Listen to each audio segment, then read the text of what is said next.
다른 어떤 신호들보다도 훨씬 강력하다고 생각해요. 남자들은 여자가 마음에 들면 이 남자가 나를 좋아하나? 혹은 얘는 나 안 좋아했으면 좋겠는데? 근데 좋아하는 것 같아서 불안한데? 이런 생각 해본 적 없으신가요? 근데 이걸 당사자한테 물어볼 수는 없잖아요. 괜히 나 혼자 착각한 거여서 쪽팔리면 어떡해요?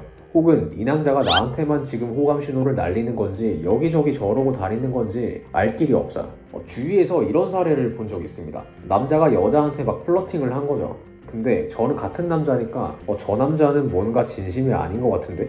그냥 좀 가식적인 플러팅? 그런 걸로 보였어요. 근데 어쨌든 둘이 사귀더라고요. 그러고 나중에 남자가 바람이 났어요. 여자가 그 남자 집 도어락을 열고 들어갔는데 다른 여자랑 누워 있었던 거죠. 그래서 남자의 호감 신호가 진심인지 아닌지 구분하는 건 굉장히 중요해요. 물론 바람을 필 놈인지 아닌지 호감 신호의 진심 여부만으로 판단할 수 있는 건 아닙니다. 하지만 호감 신호의 진실 여부를 잘 파악하면 진짜 여러분을 좋아해줄 남자를 잘 골라낼 수 있는 확률을 높여준다는 거죠. 그래서 오늘 말씀드릴 남자의 호감 신호에 대해서 잘 숙지하고 계시면 쓸데없이 혼자 착각하는 일이 줄어들 거예요. 그리고 나쁜 남자들의 가식적인 플러팅으로부터 여러분을 보호할 수 있게 되실 겁니다.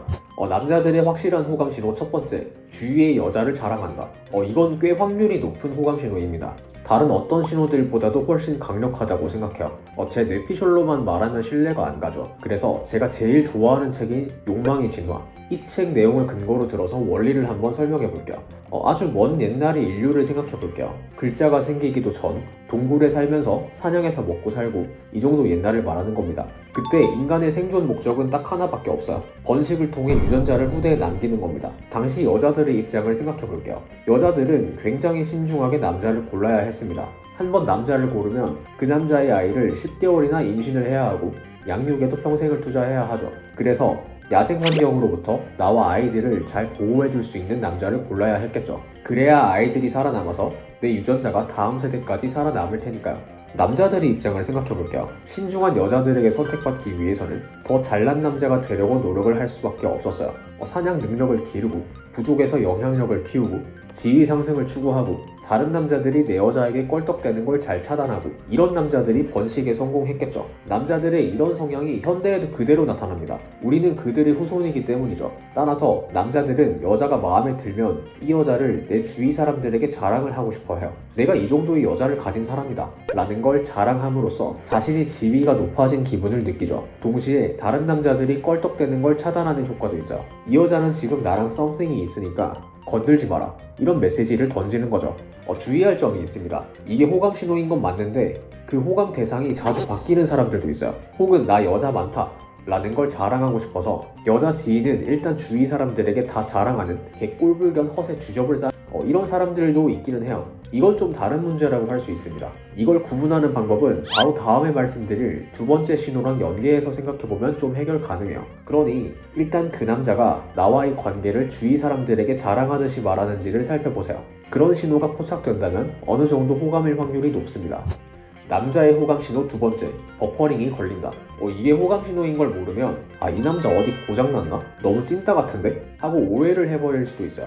알고 보면 굉장히 남자답고 자기 일도 잘하고 그런 사람인데 일시적으로 지금만 그럴 수도 있거든요. 호감 있는 여자 앞에서 남자가 행동도 어리숙해지고 말도 어버버대고 뭔가 버퍼링이 걸리고 고장이 난 것처럼 행동하는 이유는 간단해요. 머리에 과부하가 와서 그래요. 이 여자가 마음에 드니까 잘해보고 싶겠죠. 그럼 평소에는 무의식적으로 하던 말과 행동과 표정을 전부 의식하기 시작합니다. 말, 행동, 표정에 전부 의도를 담아야 하기 때문이에요. 그러니 머리에 과부하가 걸리는 거죠. 예를 들어 숨 쉬는 것도 평소에 의식 못하고 있다가 제가 이런 말을 하면 갑자기 내 호흡이 의식되기 시작하죠. 눈 깜빡이는 것도 마찬가지예요. 지금 갑자기 본인 눈을 깜빡거리는 게 어색해지기 시작했을 거예요. 제가 방금 여러분의 두 가지 행동에 버퍼링을 유도한 겁니다. 평소에 무의식적으로 하던 말과 행동도 이 여자에게 잘 보이고 싶다 라는 의도가 들어가는 순간 굉장히 어색해지는 겁니다. 뇌에 과부하가 와서 남자가 할 법한 행동들이 몇 가지 있어요.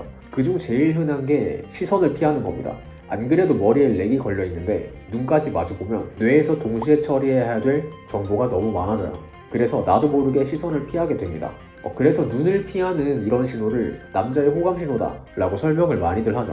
근데 사실은 그것만 가지고는 호감 신호라고 할 수 없어요. 별로 안 좋아하는데도 어색한 사이면 눈을 피하기도 하고 그러죠. 그래서 시선도 피하면서 뭔가 버퍼링이 걸린 것 같은 말과 행동과 표정, 이 모든 게 어우러지면 거의 100% 호감 신호라고 할 수 있어요. 그러니 유독 숫기가 없어 보이고 이 사람 왜 이렇게 버벅대지 싶은 남자가 있으면 한번 시간을 두고 잘 관찰해보세요. 그 남자가 자기 할 일도 잘하고 평소에는 버퍼링이 없는 남자라면 그 남자는 여러분에게 호감이 있는 겁니다. 자, 정리해볼게요. 남자의 확실한 호감 신호 2가지. 첫 번째, 주위에 나를 자랑한다. 두 번째, 버퍼링이 걸린다. 정말 확실한 호감 신호 2가지를 알게 되신 겁니다. 이 신호들이 포착되었다면 더 이상 헷갈릴 일은 없는 거죠. 그리고 진심으로 나를 마음에 들어하는 남자를 구분할 수도 있게 되신 겁니다. 오늘 내용이 마음에 들었다면 앞으로도 마음에 들 걸로 기대해주세요. 저를 까먹고 싶지 않으시면 구독 버튼을 눌러주시면 됩니다. 시청해주셔서 감사하고 좋은 하루 되세요.